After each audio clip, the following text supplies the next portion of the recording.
Good evening, everyone. A friend asked me to give a couple of ideas on the Harp Etude of Chopin, Opus 25, number 1. And it's a tricky one to play because the melody has to sing out, and then you have to have all this stuff like a harp underneath that's quiet. So in other words, done like this, you have to just barely tickle the inner notes, but have the drop weight on the melody note, and then you still have to make the melodic line of the melody note go somewhere. So that's what makes it difficult. And she specifically wants the last page of the piece, but I think you have to get the technique of the first of the piece to begin with, so that it becomes easy to do that in the last page as well. You can do uneven practice hands separate as well, doing a lot of that, because when the fingers muscles know exactly where they're going to go, you just have to apply this wheel motion of the wrists, and it'll play for you all by itself. You don't even have to think about it.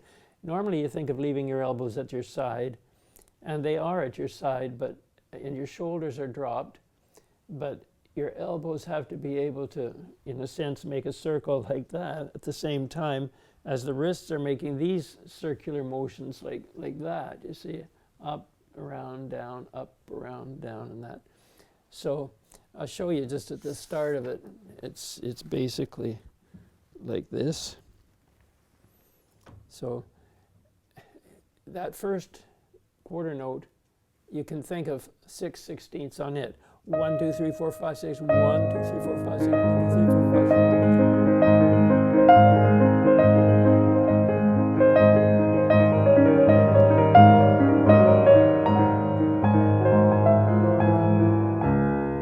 So that's basically the idea, because it's 1, 2, 3, 4, 1, 2, 3, 4, 1, 2.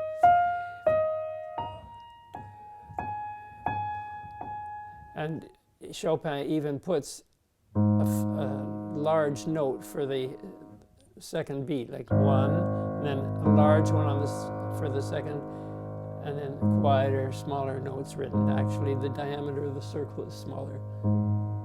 So in other words, you need to use the bass to get going. 1, 2, 3, 4, 5, 6. 1, 2. You can start quieter later, but like.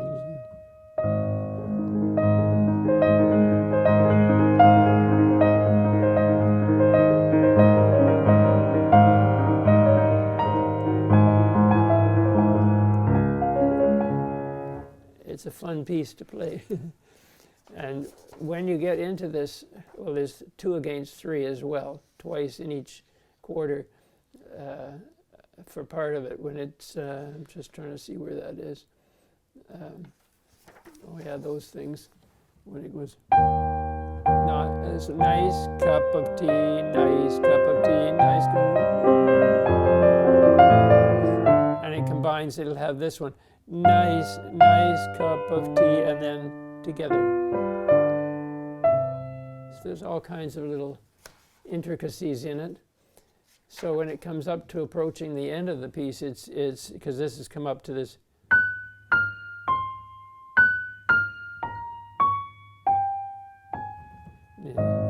So.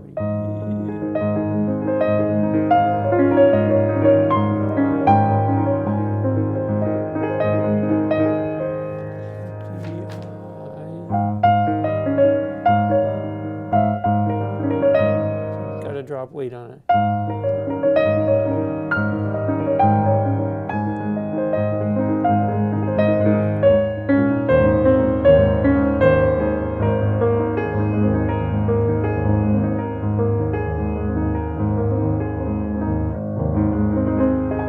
Now that part there, it says leggero, so it's as light as you can go. So you just have to tickle the keys, but it has to be dead hands together. So what I would do is practice that hands separate, uneven, all the ways, and it's just play it, practice it, and same as you can practice the beginning of the piece.